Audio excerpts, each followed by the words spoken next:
Taray, pati balot, mabibili na sa TikTok.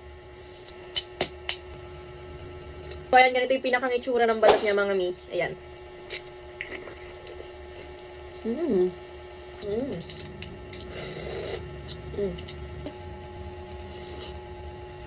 So, ayun nga mga mi, pati sa TikTok makakabili ka na rin ng balot. Ito yung nagtitrending na balot dito sa TikTok. Alam ko naman mga mi na talagang madami nagtitinda ng balot sa mga bangketa, sa mga palengke. Siyempre, ayan mga mi, pati balot mabibili mo na rin sa TikTok. Ganda rin yung packaging niya. Ang kapal ng bubble wrap. Tapos meron pa siyang carton. Ayan! Ganyan yung itsura niya.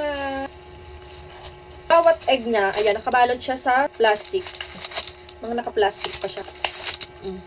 Try tayo ng isa. So, meron ako ditong suka. Kasi ito yung asin. So, ayan, itry natin to. Ganyan yung pinakang itsura niya, ha? Ayan, o. Basta yan.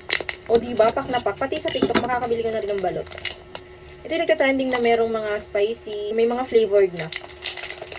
Uy, amoy na amoy ang balot. Let's try kung talaga masarap. Uy, bango ah.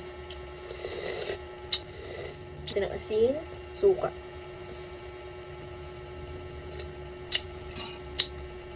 Sarap.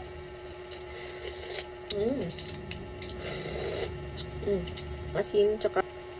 So, ayan, ganito yung pinakang itsura ng balot niya, mga mi. Ayan.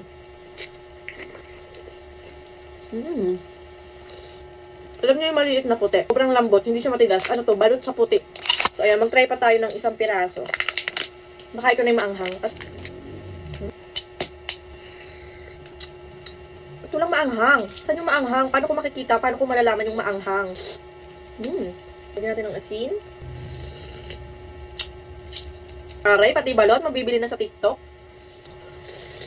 Iba, iniinit pa nila. Nilalagay nila sa mainit na tubig. Pero ako dinaretso ko nakainin. Ayan o, ganyan yung itsura niya o.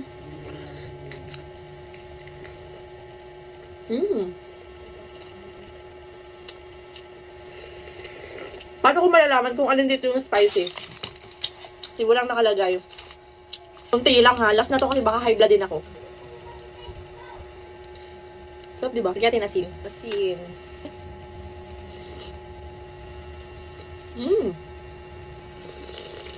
So, ayun nga mga mi, 10 pieces to, pero tatlo na nakain ko, syempre, baka high blood din ako eh. Kung gusto nyo talalagay ko sa yellow basket ko yung link, ang sarap.